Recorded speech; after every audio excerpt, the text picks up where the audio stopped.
9h30, l'heure du débat sur Direct Gestion, comme tous les matins, 9h30, 10h, on accueille un gérant. Ce matin, c'est Augustin Picandard, le gérant de DNCA Evolutive. Bonjour Augustin. Bonjour Fabrice. On va discuter avec vous évidemment de ce qui se passe sur les marchés, ce qui se passe en Europe, la Grèce qui agite les marchés, l'action de la BCE, l'action de la Fed. Mais on va commencer comme d'habitude par rebondir sur l'édito. Felipe VI est présent. On a vu Paris est décoré avec les drapeaux espagnols. Il est en visite officielle. Il a rencontré déjà François Hollande et Ségolène Royal.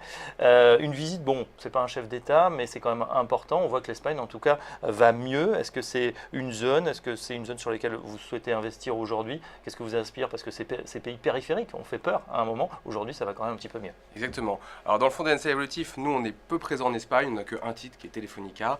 En revanche, chez DNCA Finance, on a un fonds sur les pays du Sud qui est largement investi, en Espagne. Alors effectivement, ça va mieux en Espagne. Peut-être que ça a été un peu parasité par le marché espagnol a un peu été parasité par les élections et la montée en puissance de Podemos. Nous, on n'est pas trop inquiets sur Podemos. On pense qu'il n'y aura pas de précédent comme Syriza en Grèce. Podemos sera peut-être un parti mineur dans une coalition de gauche et pourra avoir peut-être un strapontin, quelques ministères, mais pas une inflexion complète de la politique en Espagne. Ouais, et puis on le disait dans l'édito, hein, l'Espagne n'est pas la Grèce, on n'est pas dans la même situation catastrophique. Pour autant, à l'heure où on parle quand même de Grexit, il y a cet effet domino qui est dans toutes les têtes, c'est-à-dire que si on laissait sortir la Grèce, eh ben, on pourrait se dire, bah, tiens, demain, pourquoi pas l'Italie, pourquoi pas l'Espagne? Du coup, quel est votre scénario par rapport à ce risque de Grexit? Est-ce que pour vous, il est réel ou pas du tout? Alors c'est justement pour ça que la Grèce doit rester dans la zone euro, c'est-à-dire qu'on ne connaît pas le précédent que ça pourrait créer si les Grecs sortaient. Est-ce que les marchés s'attaqueraient aux pays du Sud, à l'Italie, à l'Espagne, au Portugal? L'effet domino, on ne sait pas justement. On pense que ça pourrait même coûter plus cher aux Européens que la Grèce, si la Grèce sortait de la zone euro par rapport à un nouveau plan d'aide, un plan d'aide numéro 3 pour les Grecs. Alors qu'est-ce qui va se passer? Il y a beaucoup de cacophonie. Alors cette nuit, hier soir, il y a eu encore une réunion entre Madame Merkel, la BCE, le FMI et Monsieur Hollande. Apparemment, ce matin, ils vont proposer via Monsieur Juncker aujourd'hui un nouveau plan. Une nouvelle résolution pour justement résoudre ce problème grec. Et la balle est dans le camp des Grecs maintenant qui, à notre sens, ils vont essayer jusqu'à la dernière minute de négocier pour pouvoir avoir notamment peut-être des concessions au niveau des retraites. C'est le gros problème d'achoppement, c'est les retraites. Et nous, on pense qu'on aura un accord à minima, mais dans les dernières minutes. En tout cas, on voit que par rapport au stress qu'il y avait il y a quelques années, on sait que la dette était alors portée par les banques. Aujourd'hui, ce n'est plus le cas, c'est plutôt par les États. On a aussi en France, on porte de la dette grecque.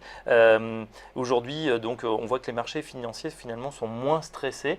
Comment on gère cette situation? Vous observez évidemment ce qui se passe en Grèce, mais est-ce qu'il y a des actions? Est-ce que vous orientez vos portefeuilles en fonction de la situation? Alors tout à fait. Alors déjà, c'est moins agité grâce à la BCE, grâce à M. Draghi et au pare-feu qu'il a mis en place.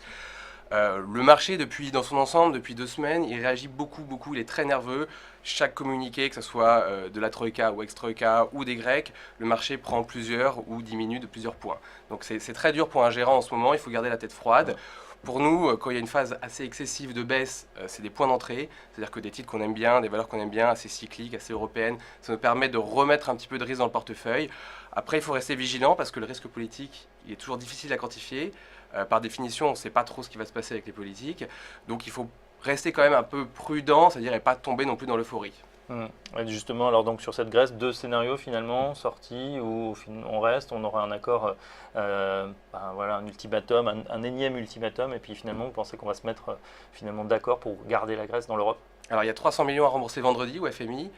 Nous on pense peut-être que justement toutes les échéances du FMI vont être mises en place et vont devoir être remboursées d'ici la fin juin. Donc ça va laisser encore un peu de temps pour les négociations et peut-être un plan d'aide numéro 3, mais avec des concessions, et les Grecs doivent faire des concessions. Nous, c'est plutôt notre scénario, un scénario par le haut, même si c'est vrai qu'au fur et à mesure des heures, la probabilité de scénario par le haut diminue, mais on reste assez optimiste quant à une résolution du cas grec. La Troïka, en tout cas, est ferme, FMI, Union européenne et Banque centrale européenne. Mario Draghi va parler cet après-midi. Lui aussi a été ferme et il a dit, voilà, les Grecs doivent rembourser ou doivent honorer leurs échéances. Mario Draghi, on a l'impression qu'il fait un peu la pluie et le beau temps depuis le lancement du QE. Il a enfin lancé. C'est ce qui agite aujourd'hui les marchés, toutes ces décisions de la Banque centrale. Cet après-midi, est-ce qu'on attend des annonces particulières? Alors, ça va dans le bon sens, c'est-à-dire que tout ce qu'il a mis en place avec le QI, on a vu hier les chiffres de l'inflation, du CPI qui était plus élevé qu'attendu. On était à 0,9 sur le core inflation contre 0,7 attendu, donc ça va dans le bon sens. Donc nous, on n'attend pas une inflexion, on pense qu'il va y avoir une poursuite justement de son QI, et puis il n'y a pas de raison qu'il change sa communication. Contrairement au cas grec, il va surtout pas prendre le risque, lui, d'être responsable. C'est-à-dire il garde la liquidité il laisse la liquidité pour les banques, et ce qu'il veut, c'est que c'est les politiques qui prennent le relais. C'est pas la BCE qui doit prendre le relais et prendre une décision. Donc non, on ne s'attend pas à des nouvelles, des grandes nouvelles cet après-midi. Il a peut-être balisé le terrain plus pour... on a parlé, Benoît Cœuré en tout cas a parlé des augmentations, du renforcement du QE ponctuel, en fait c'est la même chose, mais les marchés ont dit bah tiens on renforce le QE, en fait on va l'ajuster par rapport au mois creux que vont être juillet et août, là mai et juin ils font un petit peu plus le forcing. Exactement, non, tout à fait, c'est ça, mais la communication est bien maîtrisée, c'est vrai que... Voilà, comme je vous disais, pour l'instant ça va dans le bon sens, et c'est vrai que les taux remontent un petit peu. Hier ils ont un peu remonté, mais c'est normal, il y a un peu plus d'inflation. Vous aviez vous aviez plus d'émissions justement en mai-juin, donc c'est pour ça que les taux ont un peu mécaniquement remonté, mais non, nous on est relativement confiants, et justement ils ont compris la communication, il faut bien communiquer avec les marchés, et c'est ce que fait à merveille la BCE.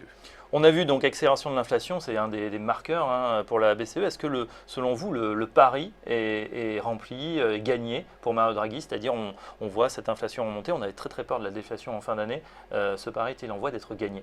Alors, c'est en bonne voie, c'est encore trop tôt pour savoir si c'est gagné. C'est sûr que les chiffres là maintenant sont très encourageants. Nous, ce qu'on aime bien surtout, c'est que tous les PMI, tous les PMI en zone euro, notamment dans les pays du Sud, repartent, sont en expansion et accélèrent mois après mois.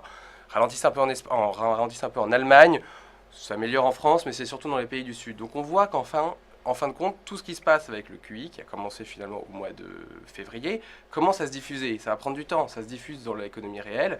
Les PMI s'améliorent. Surtout, ce qu'on voit, ce qui est très important, c'est que les crédits, le rythme d'augmentation de crédit dans des banques, justement aux particuliers et aux PME et aux TPE, s'accélère. Et ça, c'est très bon pour l'économie. Et justement, c'est un cercle vertueux qui s'enclenche. Donc nous, on est assez optimiste sur la zone euro cette année et l'année prochaine.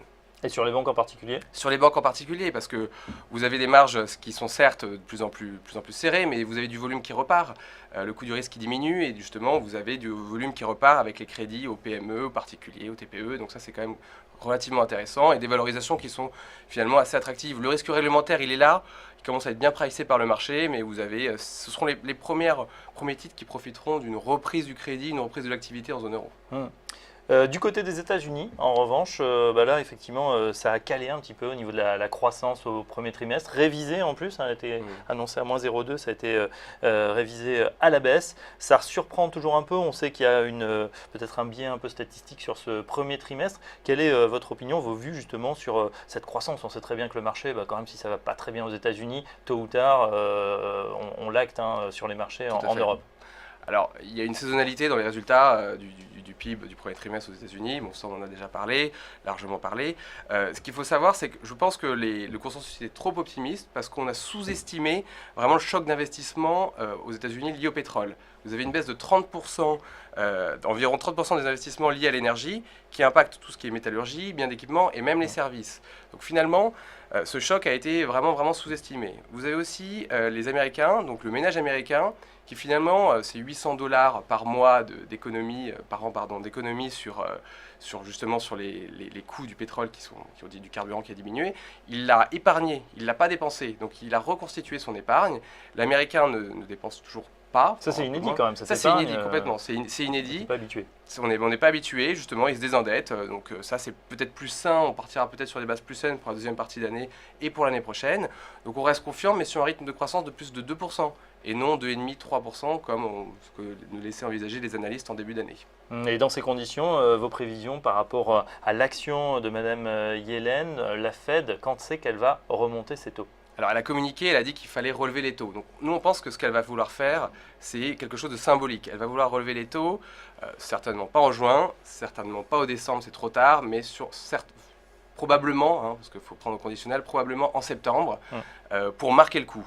Après, le rythme d'augmentation sera peut-être justement plus mesuré et ce ne sera pas une Ça augmentation. ne sera pas mécanique tous les mois, 0,25, 0,25. Ça va dépendre de comment réagit l'économie, mais pour l'instant, l'économie américaine ne peut pas supporter une hausse de tous les mois de 0,25. Et votre vue justement sur cette économie américaine après ce mauvais premier trimestre, est-ce que vous pensez, selon vous, vous avez des indicateurs qui vous montrent que ça va repartir? Je parle de l'économie, on parlera de la bourse après, qui elle justement est bien valorisée. Alors les derniers indicateurs de remise en chantier, de construction, sont plutôt positifs, et ça c'est indispensable pour la reprise américaine. Tout ce qui est le résidentiel se comporte bien, ce qui est construction se comporte bien, et on pense que c'est juste un décalage dans la consommation des Américains, et ce sera surtout sur la deuxième partie d'année, une fois que leur épargne sera constituée.